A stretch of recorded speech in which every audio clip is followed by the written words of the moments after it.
सम्मान का असली अर्थ। राबिया एक छोटे से कस्बे में रहने वाली साधारण लेकिन खास महिला थी। उसकी जिंदगी में कोई बड़े सपने नहीं थे, लेकिन उसके चरित्र और सोच में एक गहराई थी जो उसे दूसरों से अलग बनाती थी। राबिया की शादी एक मेहनती इंसान अमजद से हुई थी, जो शहर में एक फैक्ट्री में काम करता था और महीने में एक बार घर आता था। उनकी एक 6 साल की छोटी बेटी अनाया थी। अनाया राबिया की पूरी दुनिया थी, और राबिया अपनी हर खुशी अनाया की मुस्कान में ढूंढ लेती थी। राबिया का अधिकतर समय घर के कामकाज और अनाया की परवरिश में बीतता था। वह चाहती थी कि उसकी बेटी एक संस्कारी और सभ्य लड़की बने। अनाया का हर दिन अपनी माँ के साथ कहानियां सुनने और हंसने खेलने में बीतता। लेकिन एक दिन अनाया ने जिद की, माँ, मुझे चिड़ियाघर जाना है। मैंने अपनी दोस्तों से सुना है कि वहाँ बंदर, शेर, हाथी और बहुत सारे जानवर हैं। राबिया ने अनाया की खुशी के लिए तुरंत हाँ कर दी। उन्होंने अगले दिन जाने की योजना बनाई और सुबह सवेरे तैयार होकर चिड़ियाघर के लिए निकल पड़ी। चिड़ियाघर की सैर राबिया ने अनाया के लिए एक सुंदर गुलाबी फ्रॉक निकाली और खुद हल्के नीले रंग की साड़ी पहन ली। दोनों खुशी खुशी चिड़ियाघर पहुंची। वहां का माहौल बहुत ही खुशनुमा था। हर तरफ बच्चों की हंसी और जानवरों की आवाजें गूंज रही थीं। अनाया हर जानवर को देखकर खुशी से चहक उठती। कभी बंदर को देखकर ठहाके लगाती, कभी हाथी की ओर इशारा करती और कभी राबिया का हाथ पकड़कर दौड़ने लगती। राबिया अपनी बेटी की खुशियों में मगन थी और उसकी हर ख्वाहिश पूरी करने की कोशिश कर रही थी। लेकिन भीड़ में कुछ ऐसे लोग भी थे जिनका मकसद सिर्फ मौज मस्ती नहीं, बल्कि दूसरों को परेशान करना था।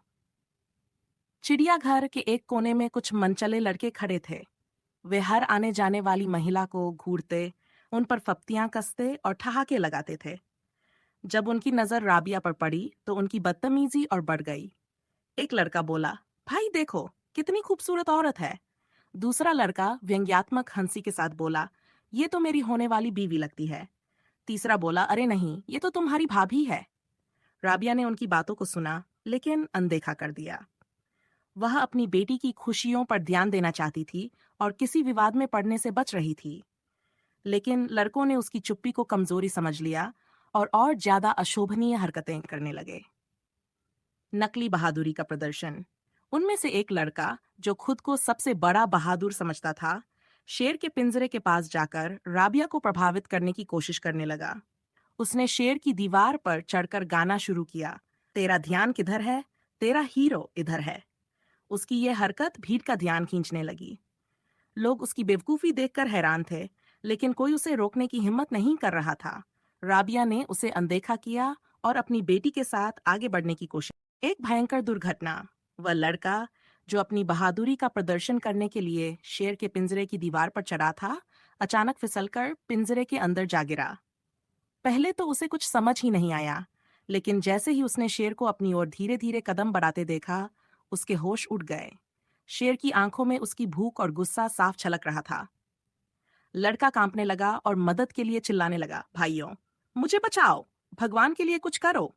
उसके दोस्तों, जो पहले उसकी हरकतों पर हंस रहे थे, अब सन्नाटे में खड़े थे। उनमें से कोई भी उसकी मदद के लिए आगे बढ़ने की हिम्मत नहीं कर पा रहा था। भीड़ के लोग भी घबरा गए थे, लेकिन किसी में इतनी हिम्मत नहीं थी कि वह शेर के पिंजरे में जाकर लड़के को बचाए। राबिया का साहसी कदम। राबिया, जो अब तक चुपचाप इस तमाशे को देख रही थी, उसने तुरंत एक साहसी कदम उठाने का फैसला किया। उसने अपनी बेटी अनाया को पास खड़ी एक महिला के हवाले किया और अपनी साड़ी को उतारकर उसका एक सिरा शेर के पिंजरे में फेंक दिया। वह जोर से चिल्लाई, जल्दी से इसे पकड़ो और ऊपर चढ़ने की कोशिश करो। लड़के ने तुरंत साड़ी को मजबूती से पकड़ लिया। राबिया ने भीड़ में मौजूद लोगों से मदद की गुहार लगाई, कृपया मेरी मदद करें, यह लड़का मर जाएगा। कुछ लोग हिम्मत जुटाकर राबिया के पास आए और साड़ी के दूसरे सिरे को पकड़ लिया। सबने मिलकर साड़ी को खींचा और आखिरकार लड़के को दीवार तक पहुंचने में मदद मिल गई। वह किसी तरह पिंजरे से बाहर निकलने में सफल हुआ। सच का सामना।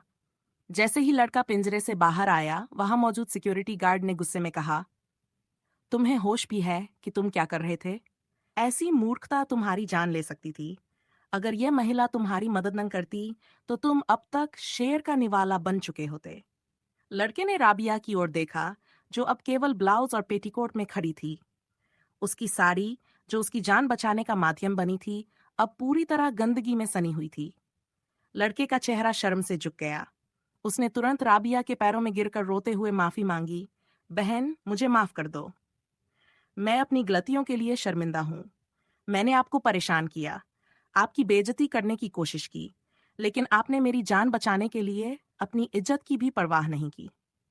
इज्जत की असली परिभाषा। राबिया ने उसे उठाया और एक गहरी सांस लेते हुए कहा, भाई, किसी महिला की इज्जत उसके कपड़ों या शरीर में नहीं होती। इज्जत उसके चरित्र, उसके विचारों और उसके आचरण में होती है। यह हमारी समाज की विकृत सोच है, जो इज्जत को कपड़ों और शरीर से जोड़ती है। हमें इस सोच को बदलने की जरूरत है। राबिया की यह बात सुनकर न केवल वह लड़का, बल्कि वहां मौजूद हर व्यक्ति अंदर तक गया। सबने महसूस किया कि उन्होंने अब तक महिलाओं को गलत नजरिए से देखा है।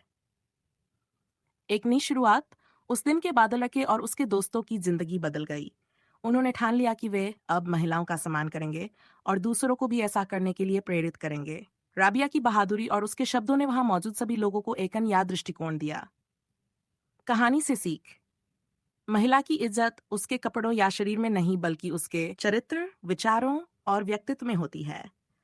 हमें महिलाओं का सम्मान करना चाहिए और उन्हें केवल एक वस्तु की तरह देखने की मानसिकता से खुद को मुक्त करना चाहिए।